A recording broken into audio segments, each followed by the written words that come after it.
Cry It Out Loud, a podcast by Chasing the Rainbows with your host, Bernice Quisenberry. Today's conversation is one that is long overdue. When a baby dies, the focus often, understandably, turns to the mother.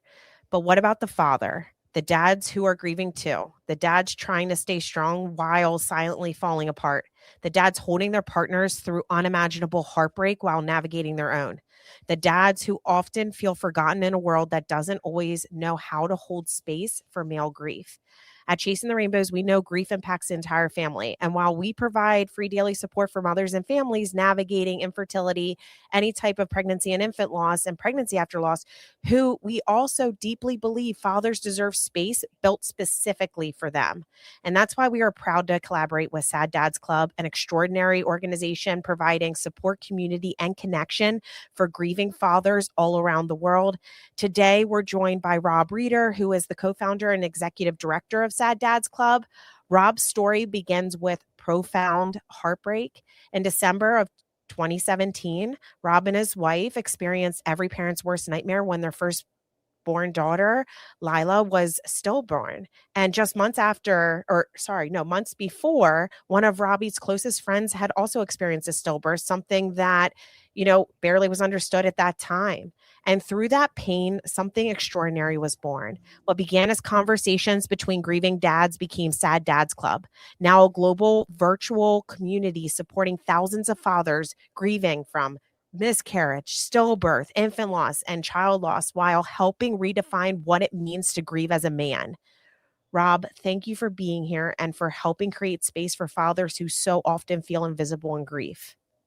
Bernice, thank you so much for always being so incredibly and profoundly supportive of Sad Dads Club and for inviting me to chat a bit about what it is we do so that hopefully more dads out there who need us can find us. Absolutely. And this just means the world. And for, our partners who at one point or another, I felt helpless with and what I could do for him. And so just having the dad's perspective and to have a community where he can turn and others can turn is tremendous. And I can't say that enough. Absolutely. Every parent who goes through a loss like this needs support, and it can be collective, but it also at times has to be individualized because as human beings, I think we all grieve differently. And so we're going to get more into it, but yeah, everybody deserves relief and it should not come at a cost. That's right. That is right. Yeah, Rob. So I would love for you to tell the listeners, about your love story and, what it was, becoming parents and everything. Sure. So my wife and I, Tahila, have been married since 2013, and we did go to our undergrad. We went to college together at Bowdoin College, though we were never romantic during our time there. She was 1 year behind me. She had a boyfriend the whole time. I'm a gentleman. There was no way that I was going to try and disrupt that. I'm a gentleman, but I always thought that she was beautiful, that she was so fun and funny.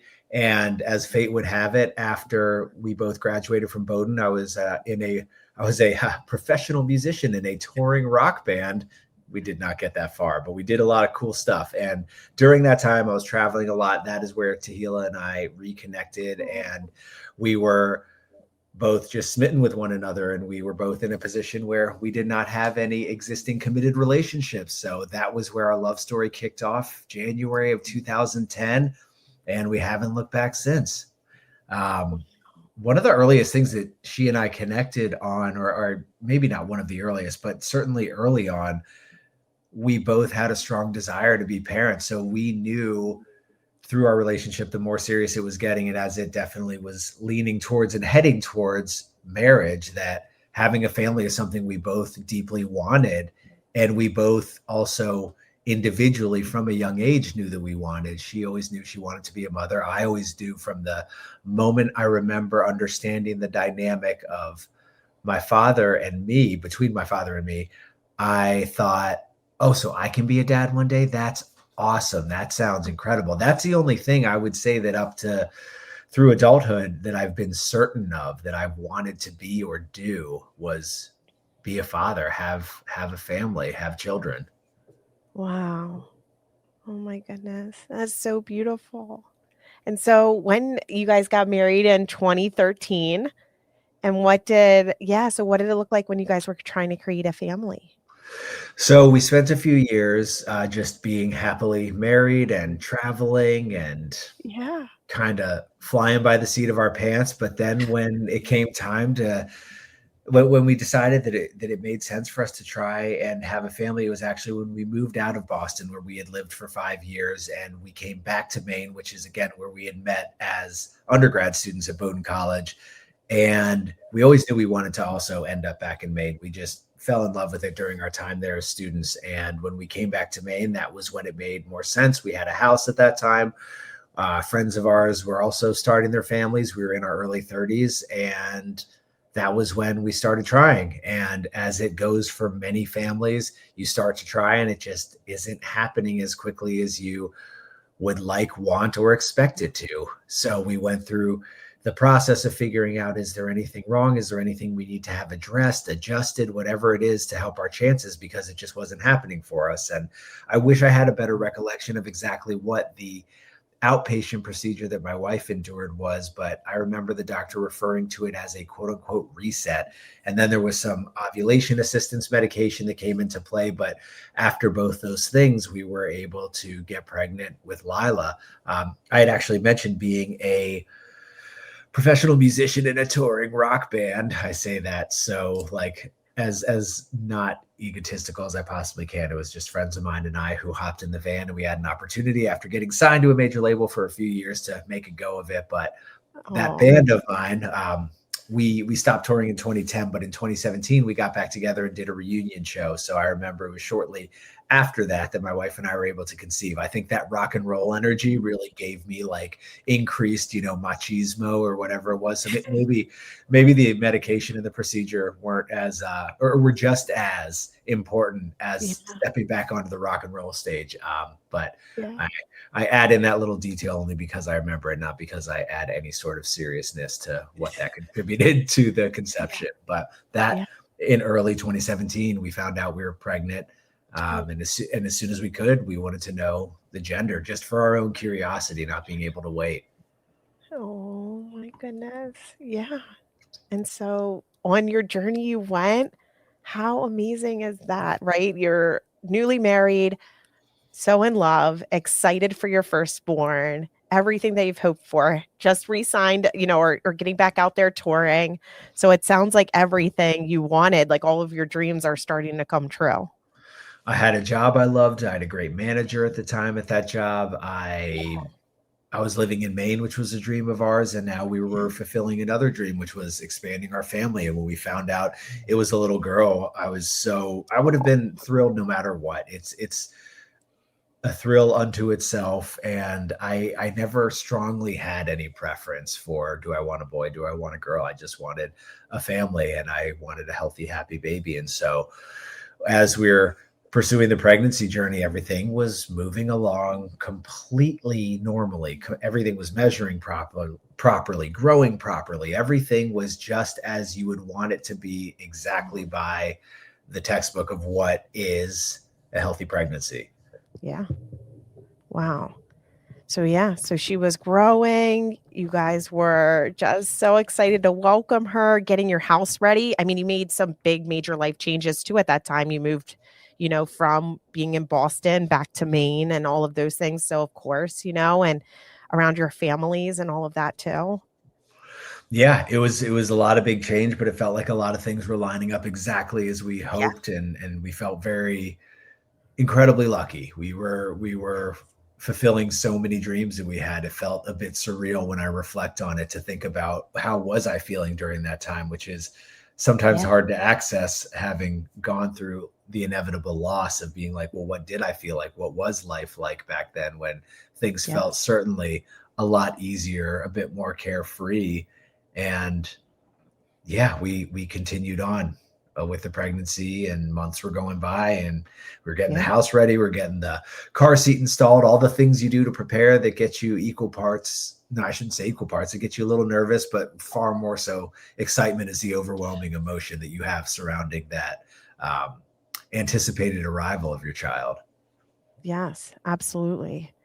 So from that, getting your nursery ready, getting the car seats in, all of it, what led to Lila's birth then? It was a Wednesday. It was December 13th, 2017. And I remember the day so vividly. There was snow already on the ground, which is not atypical for Maine, but a little bit on the early side. And it was just one of these brilliantly bright days where the sun is completely uninhibited and bouncing off of the snow to make it just this blinding light. And we had the very first appointment in the morning. And this was a 38-week appointment on December 13th, 2017. And we were just scrambling to get out of the house. We had some sort of,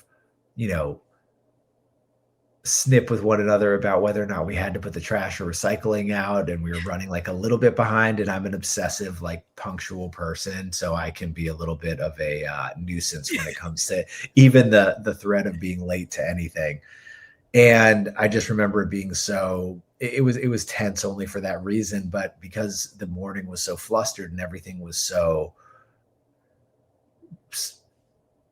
not rushed, but everything was, there was no moment where it was like, oh my gosh, I'm in a ton of pain. Oh my gosh, I'm bleeding. My water broke. There was nothing like that. We just carried on with, again, something as trivial as should the recycling or the trash be put out before our appointment, or are we going to miss getting the curbside pickup? Anyway, I'm focusing on something that is so not important about this story, but we get to, yes. Yeah. The day was just carrying on as any day. And we were going in for the 38-week appointment. And when we got there, we waited in the waiting room, and then we were seen by I forget exactly who saw us. And I feel a little bad about that. And I always quote myself and say that I should really look it up. But when we were brought into the back, they pulled out the Doppler wand, and I was sitting there, and my wife was on the table, and her belly was exposed. And I knew how much time should pass when you hear static versus when they pick up the heartbeat. And it was just one of those audible, again, Doppler wands. So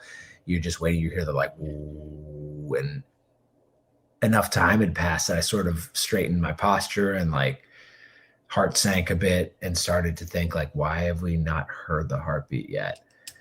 And the tech goes and is like, you know what? Like, let me just go make sure the ultrasound machine is ready. Let's just do an ultrasound. That'll be easier. And my wife looked at me. We were both concerned, and she kind of used her hands to feel around and said, oh, I can feel her move. I can feel her in there, which I think both of us probably knew might not be exactly true. But when we were brought back in to have a proper ultrasound, they confirmed what was every parent's worst nightmare, which at 38 weeks that there was no heartbeat. And they didn't say there's no heartbeat. I remember my wife was laying down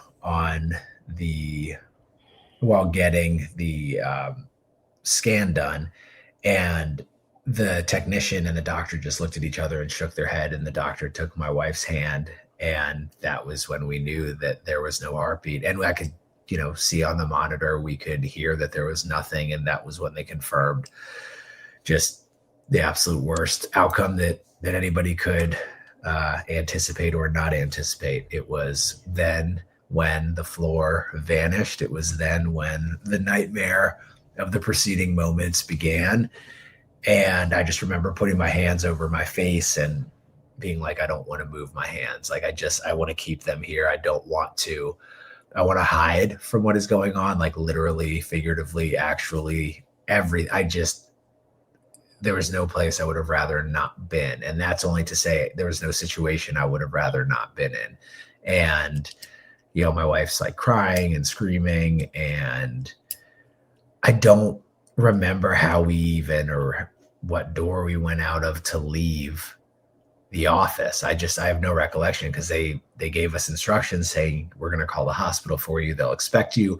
You have to go home. You have to pack a bag. You got to get ready to be at the hospital for a few days, and they'll be waiting for you when you get there.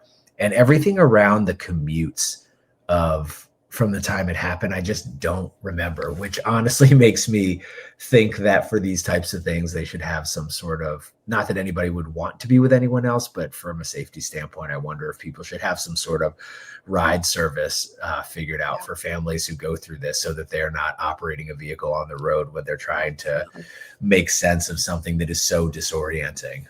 Yes.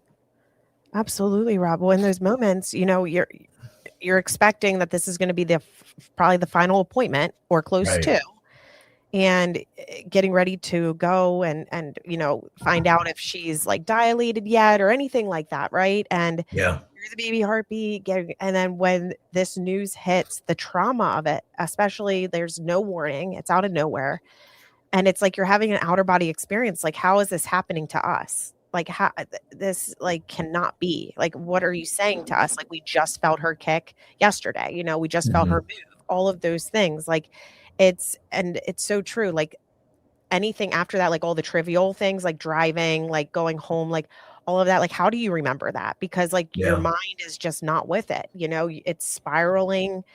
You're having all these overwhelming moments, and just hearing your wife scream and cry. Yeah, I had a dream the night before that my arms, and I usually I forget a lot of my dreams, but there have been dreams where Lila has appeared. There have been 3 in my life so Oh, far. And that the first one was that night where I had my arms in like a cradling position and there was this floating newborn that I couldn't get to rest into my arms. Like I kept trying to adjust my arms to move into a position where she would actually be cradled, and she was just floating like just out of reach, and no matter how I adjusted my body or my arms, there was no way for me to get her into my arms. And that, I feel like, I've shared this story a few times with people. I do feel like that's the moment where she died. That's just what I think. And again, to have dreams that are so constantly fleeting, like I don't remember a lot of my dreams shortly after waking up, but that one and the 2 subsequent in the years after are ones that are so vivid that I can still remember every detail of, which I'm super grateful for.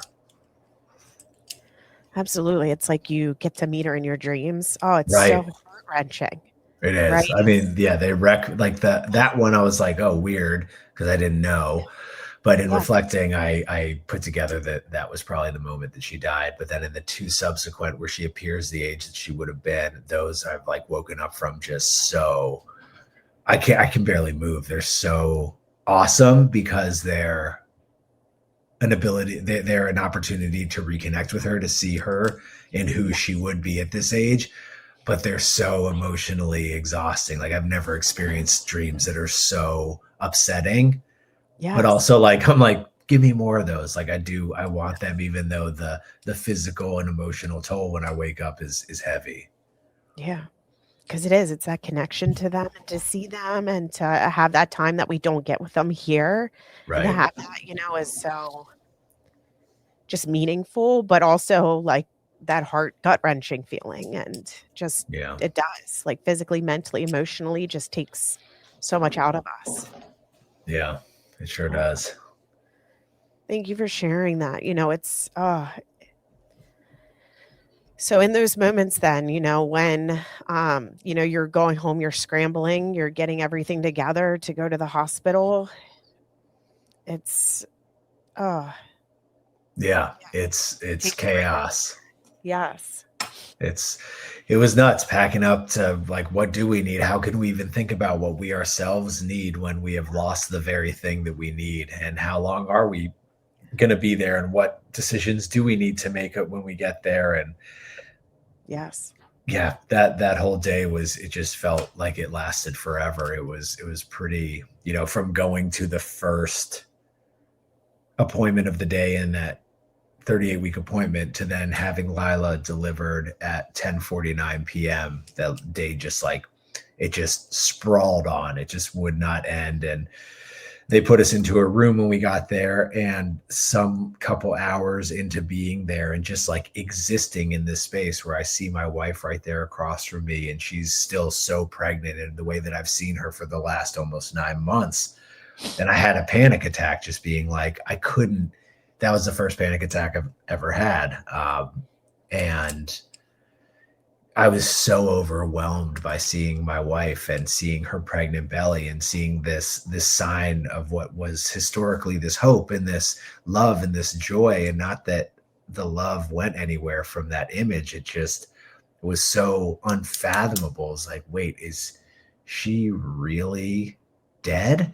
Because I don't think I believed it, but the more I thought about it, the more I started to actualize it. And that's when it became to the point of overwhelming, just having a panic attack and being unable to kind of console or control myself. And we kept getting pushed back to the time where Lila was going to be delivered because, we were in their care. We were in the hospital. We were checked in. There were other things that were coming up that were more imminent, but finally they saw us and my wife opted for a C-section, and they wheeled her back and then waited till I could come back and be there with her. She was on a bunch of medications and just opted for a C-section and every drug imaginable to try and make it the most manageable situation that it could be, because it was a nightmare.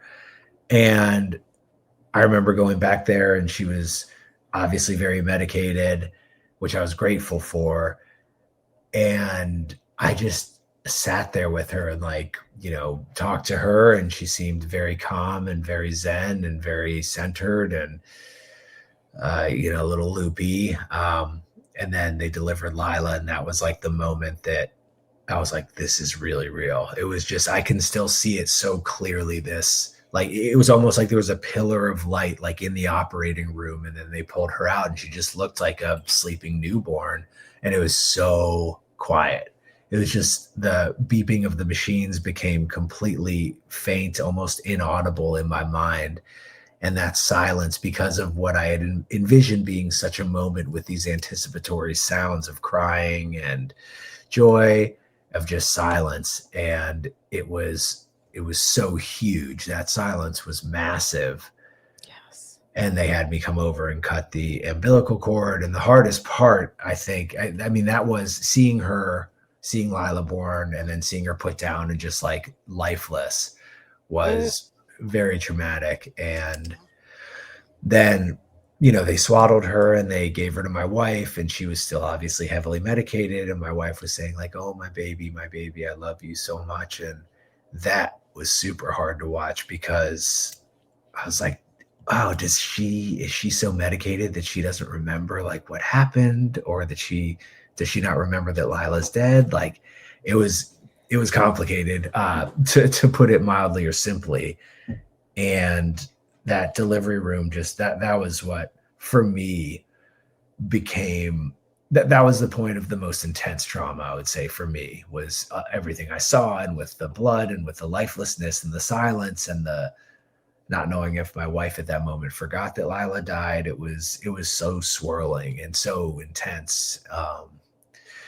It's something I can pretty regularly, if I return to and go into detail, like I can make myself cry. So if I'm ever cast in like a Hollywood movie and I need to be able to cry in that Hollywood movie, I can turn it on. I can possess that skill, to just cry on command, because that was so difficult. Luckily, through therapy and EMDR, it's become easier to return to. It just became something I couldn't touch for so long or even really talk about, but it still is just so heavy. And that marked another moment of, okay, from here forward. And then there's where do we go? What's going to happen? Yeah. How long do we get with her?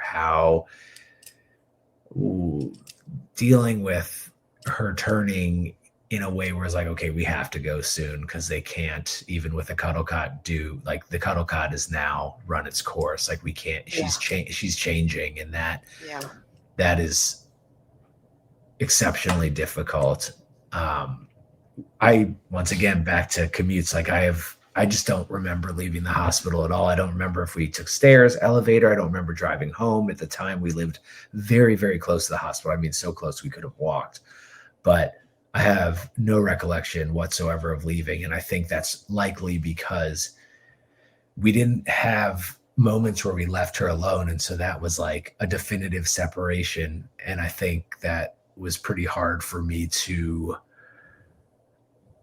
I was just like, wait, how can we leave her? How can we, I know. How is this it? How is this goodbye? How is this, until we picked up her ashes, at the funeral home down the road, both physically and down the road, proverbially. But yeah, that hospital, we were lucky. We had an incredible care team, but that was hell. That was, I'm not a very religious person at all, but I don't fear a hell anywhere else. I feel like I had existed in it right there. Yep. Insofar as I can imagine what hell would be, that was it. Yeah.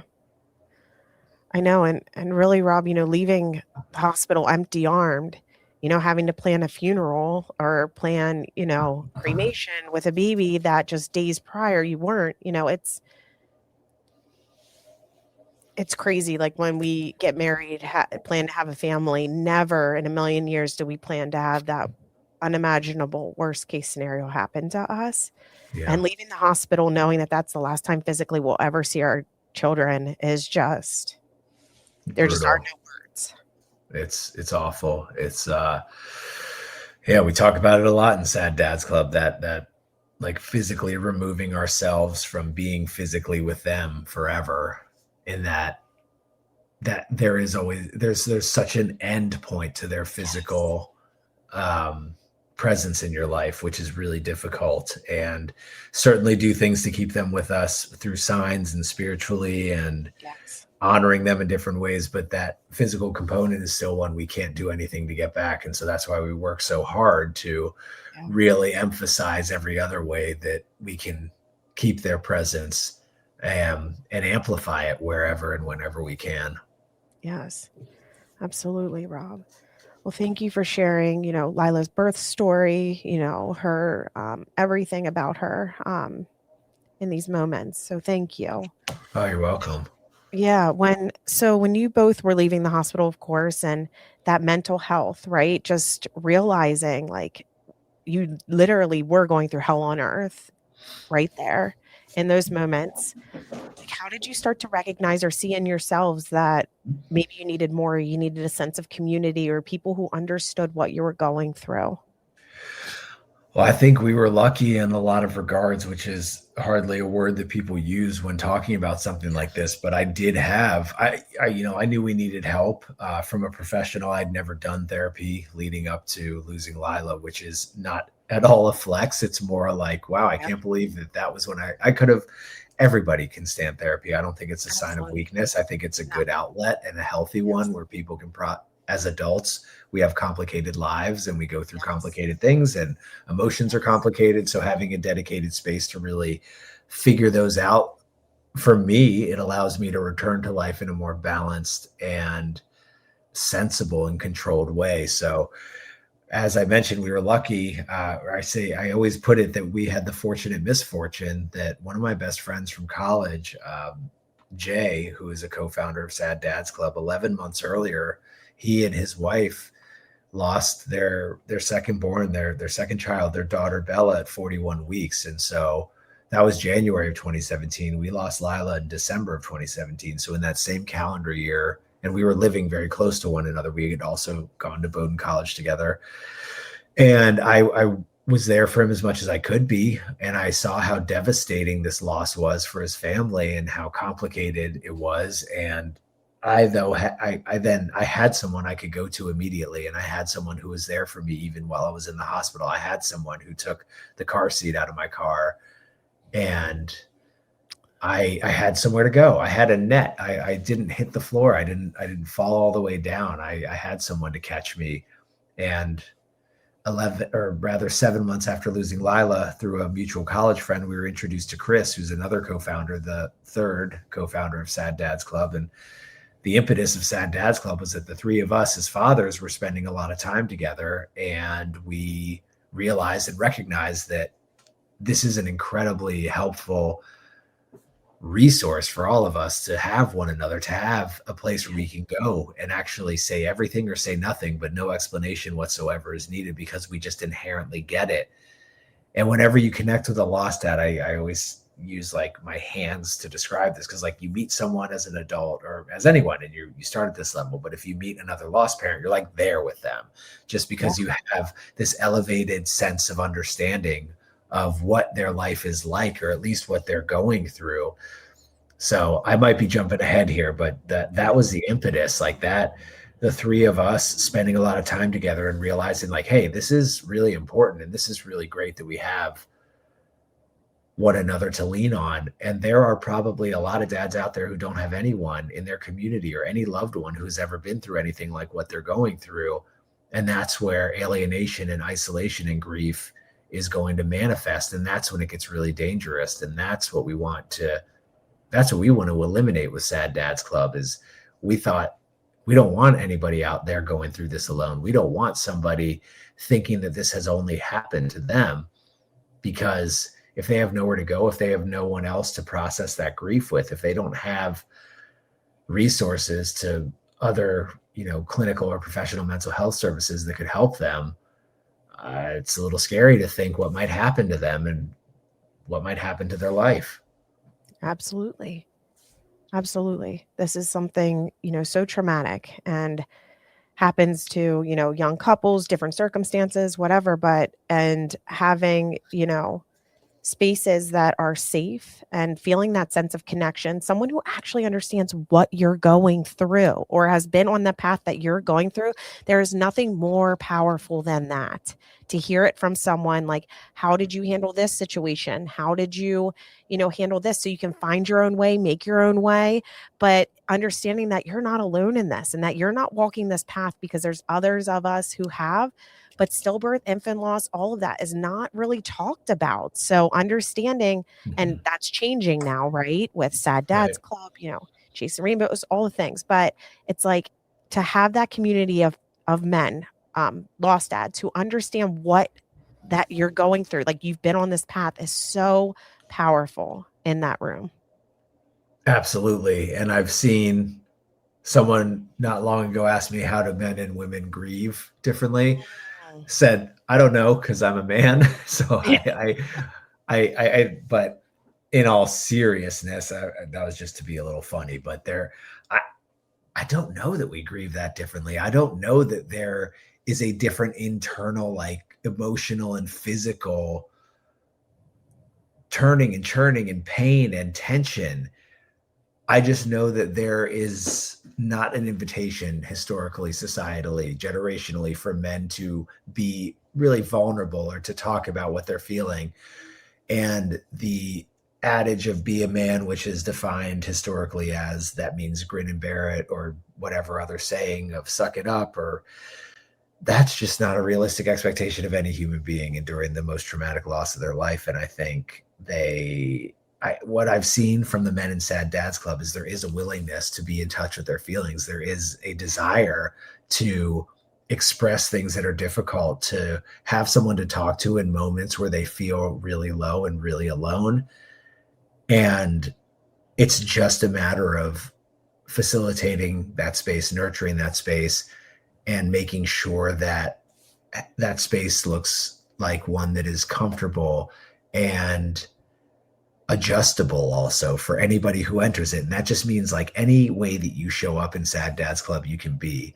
If you feel in that moment that you just want to listen, then you can just listen. If you have a whole bunch of stuff you want to get off your chest, then the floor is yours. We just cannot expect that in any one moment that everyone in this community is going to feel like they're ready for the same thing. And that's why we have to be flexible with our space, and we have to be I think that's what keeps dads coming back too, is they know that, as we say, the only expectation is there is no expectation. As long as you conduct yourself with respect for others there. Yes. And that's really it. That's the ground level. It's just respect and compassion and empathy and patience. And we're so good at giving that to each other. We're still working on giving that to ourselves, which we talk about often, which is so, that's a conundrum right there. I was like, and we say, hey, you would ask me to be easier on myself, so you should allow yourself to be easier on yourself. But we're still working through that one all together as a community. Yes. No, but it's so true. And I think you're right. Societal norms, right, with how men historically have been told to manage mental health or to grieve is like keep the house going, keep things moving. Like it's expected that the mom would be sad, right? But like the dad needs to continue to go, go, go. And in all reality, we're emotional beings, all of us. And we don't operate as robots. And that's not who we are. And so to have that safe space, to have that community to turn to where all there is respect, because like one day you're going to feel a certain way. The next day you might not, but to just show up and be there for one another and to respect one another's losses and stories and journeys and to help one another really is just strength. And I think that, at least, so for me, and I know I've heard this from other dads, and this is by no means to say all dads, but for me, even though, yes, I had somebody that I could go to immediately, but I also wanted so badly to focus on my wife because that was a way I could regain control. That was a way that I could be helpful after losing complete control. I had someone else I loved, my wife, who I could focus on. She was physically healing. And I also wasn't really ready to confront and process. Again, I had someone I could go to, but I wasn't ready to get into it that way. So there was a bit of delayed grief. Not that I wasn't feeling it. I was just numb to it. I guess that would exactly suggest I wasn't feeling it. I knew it was there, but I wasn't ready to dive into it. And so being strong, focusing on my wife, keeping the household going, doing anything I could to distract myself. Also, drinking way too much. All these things became the escape for the inevitable wanting or needing to really get into it. And I think that expecting that somebody is like ready immediately to get into processing and digging through their grief is also unrealistic. I think that men fall into again, from what I've heard, I can't speak for every single man. I will never make a sweeping generalization, but a lot of men need that buffer time before they're ready to connect with another dad or to go into it. They just have to kind of get their feet beneath them. And then unfortunately it emerges in ways. I mean, we've had a bunch of dads come through and be like, I punched a hole in the wall. My wife was like, okay, you got to do something. Something's got to change. Here's Sad Dads Club. Like, give it a try. And a lot of them come in and think there is no way anything could possibly help me for what I'm going through, because this is so heavy. This is so traumatic. This is so dark. There is no way that sitting with a bunch of other dads who have also been through it. Yeah, sure. I get that, but there's no way it could help. I know. But miraculously then it does. And that's a testament to all the dads who are coming through our doors and all the dads who are showing up for one another. It's become this unbelievable community of dads all over the world who are showing up for support and who are also showing up to support others. And it's a beautiful harmony that I've never experienced anywhere else. I'm a firm believer, always have been, going to Quaker schools growing up, about what the power of community means, what it is, that everybody has something of value to offer, that we are all on the equal level. We are all there because we're dealing with something incredibly painful and complicated that's going to last for the rest of our lives. And I think that really does bring everyone back to zero. And that does create a space where there's just so much love, because there's so much desire to honor our children, keep their story going, and support one another through the moments that feel so difficult that, getting out of bed is a challenge. Absolutely.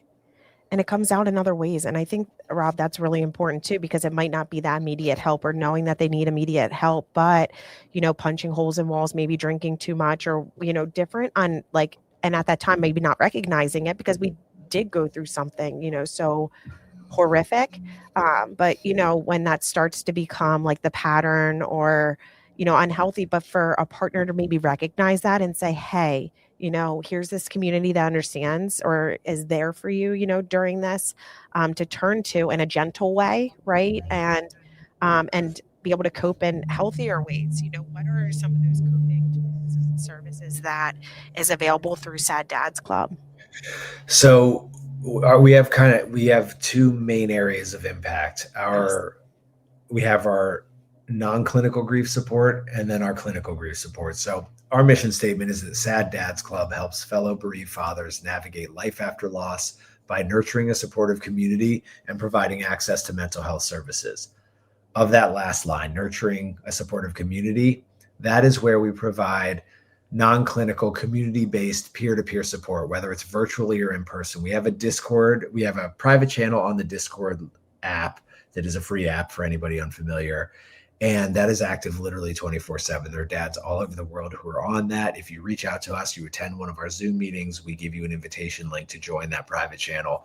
We have weekly Zoom sessions that are large group based. We alternate we do every single Thursday at 8:30 Eastern, and we alternate themes every week. We have what's called Sad Dad's Open Hour, which is an open floor discussion where if you want to come, turn your camera off and just listen, that's totally cool. If you want to come and participate and chat, you can do that too. We always have a suggested topic, anything from careers after loss to intimacy after loss to navigating the holidays, stuff like that. But we also always say, hey, if you've got something that has been weighing heavily on you, say the word and we can pivot. We're nimble. The space belongs to all of us. We also offer some more specialized small group cohorts that take the place over a certain number of weeks. We just implemented a letter writing journey that's facilitated by one of our dads who developed a really thoughtful and incredible program. And he takes you through 5 prompts over 5 weeks where you literally take a pen to paper. And I don't want to spoil the surprise, but you can learn more about that on our website. We just finished a small group cohort over 6 weeks called Fatherhood After Loss, that is for dads who have experienced loss and subsequently went on to have a healthy baby that is now at home between the ages of 0 and 24 months. So the idea there being that we have a lot of dads in our community who don't have living children. So we can't really focus in on how do you navigate being a father after losing a child. So we want to dedicate an intimate space. We have a licensed clinical social worker who is facilitating that space for us. We're planning to continue to offer more of those. And I'm getting really specific about different non-clinical offerings that we have, but those are all of the things we do online. In person, we have regional events hosted all over the country throughout the year. We also do 2 retreats per year, though next year we're probably going to do 3. Historically, the 2 retreats had been in Maine. This year we did our first retreat in Lake Arrowhead, California, earlier in May, and this fall we're going to do a fall retreat in Maine, which is again where we've historically hosted them. And on the providing access to mental health services, we know that there is a disparity to access there. And so not only do we want to remove the financial barrier by paying for up to 6 sessions per dad, but we also want to remove the logistical barrier. So as an organization, Sad Dads Club partners with therapists who have experience treating a patient who has endured child loss and a therapist who specializes in grief. So we are partnering with therapists all over the country to make sure that we are sending our dads to the person best suited to treat them for what they're going to them for. And we have found through GAD-7 and PHQ-9, which are, to anybody out there who's not in the professional mental health field, myself included, that sounds like launch codes, but they are just a gauge of anxiety and depression, and they're widely used in the mental health space. And what we have found from administering a GAD-7 and PHQ-9 survey at the beginning of these 6 sessions and then at the very end of the final session is that indeed this professional mental health intervention is alleviating anxiety and depression in fathers. So we are not saying choose one or the other, the non-clinical community-based support or the professional mental health support. We are saying this is what we have. This is what we feel like will give people the best chance and the most robust package for healing. And our work is never done. We're always thinking of new ways that we can meet dads where they are. One of our dads came to us recently and said, hey, could we host like an art therapy thing on Zoom where we can invite people if they want to just watch, and then we can invite dads if they want to share anything from music to visual art to visual art covers a lot. I was about to say to pottery. Is pottery considered visual art? I don't know. See, but I think so too. So whatever artistic outlet you have and you wanted to share with people and talking about how that connects to helping you process your grief, all this to say, like, we're in the midst of also formalizing regional chapters so that we can more regularly do these regional events where we have high concentration of dads. And I'm working with one of the dads in our community on expanding that and formalizing it rather. Every dad who has an idea is welcome to share that idea, and we're going to try it because we are in control of our community. And we figure that if you have an idea that resonates with you, it will probably resonate with other people. So let's try it.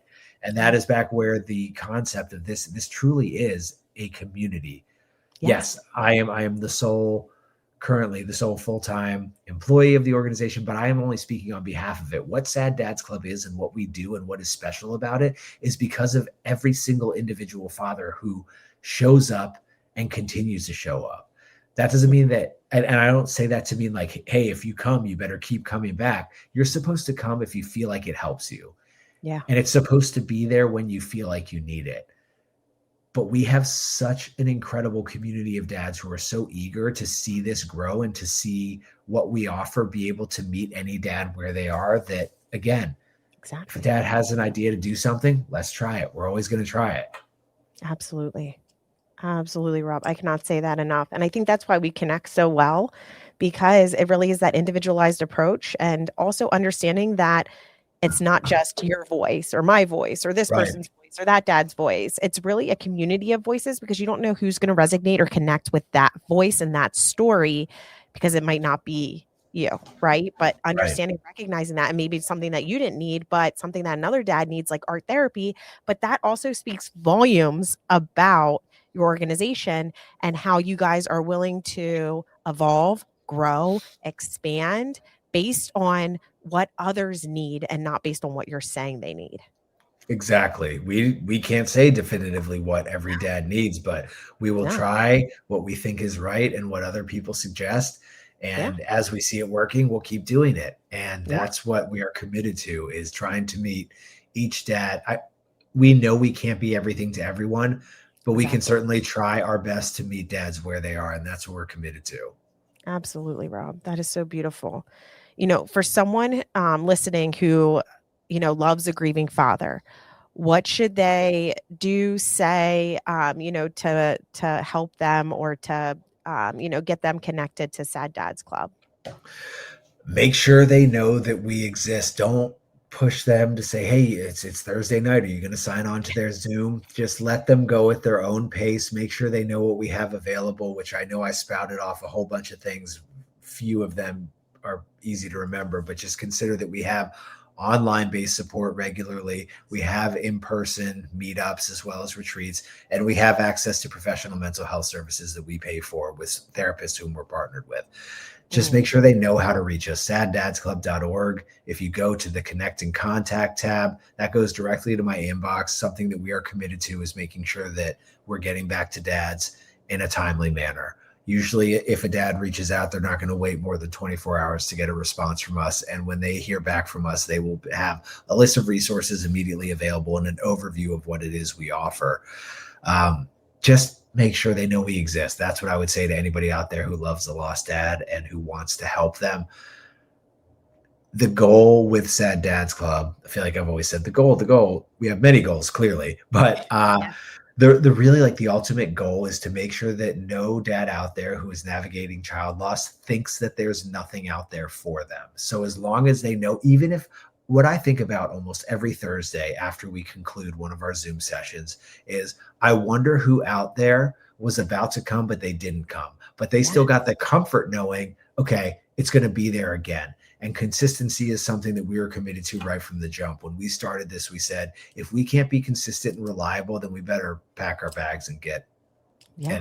and quit now, because people are coming to us in their most vulnerable state and fragile state imaginable. And so we are committed to being consistent. So as long as a dad knows about us, as long as they know that we have a Discord, that we have Zoom sessions, we have dads all over the country and even the world that they can connect with in person if they want to, that's what they need to know. And whenever they're ready, saddadsclub.org, or go straight to the source, info@saddadsclub.org, and people can reach out directly via email. But we are always here. This has to far outlive all of us, and that is our ultimate hope. Absolutely, Rob. Thank you. Thank you so much. And I'll make sure in the description of this episode, I will put all of your contact information. So please, please, please, anyone listening who feels, their partner could, benefit from support, or needing to know a space that they can get support, share this information with them. And Rob, I just cannot thank you enough for coming on here, sharing about your baby girl, sharing her story, sharing so others don't feel so alone and isolated. And just thank you for all that you are doing to change what is happening with maternal mental health in this space. So thank you, thank you, thank you. Right back at you, Bernice. Thank you for everything that you're doing with Chasing the Rainbows and supporting lost moms everywhere out there. Mm. Thank you, Rob. Thank you. Thank you for your honesty, your vulnerability, and for helping us better understand something that so many people miss, that fathers grieve too. What stands out so deeply in today's conversation is this: grief does not belong to one parent. When a baby dies, a mother grieves, a father grieves, a relationship grieves, and too often dads are expected to carry that pain quietly, but silence doesn't heal. Community does, conversation does, being seen does. And that's what you've built through Sad Dads Club. And here, you're helping to rewrite that story, reminding fathers everywhere that they do not have to hold this alone, and that asking for support is not weakness, it's courage and strength. And to every dad listening right now, whether you've experienced any type of these losses, these traumatic losses, we want you to know this: your grief matters, your baby matters, and you matter. If this episode today resonates with you, share it with someone who may need to hear it. And Rob, thank you again so much for making sure fathers everywhere knows that they are not forgotten. Until next time, this is Cried Out Loud. Thank you.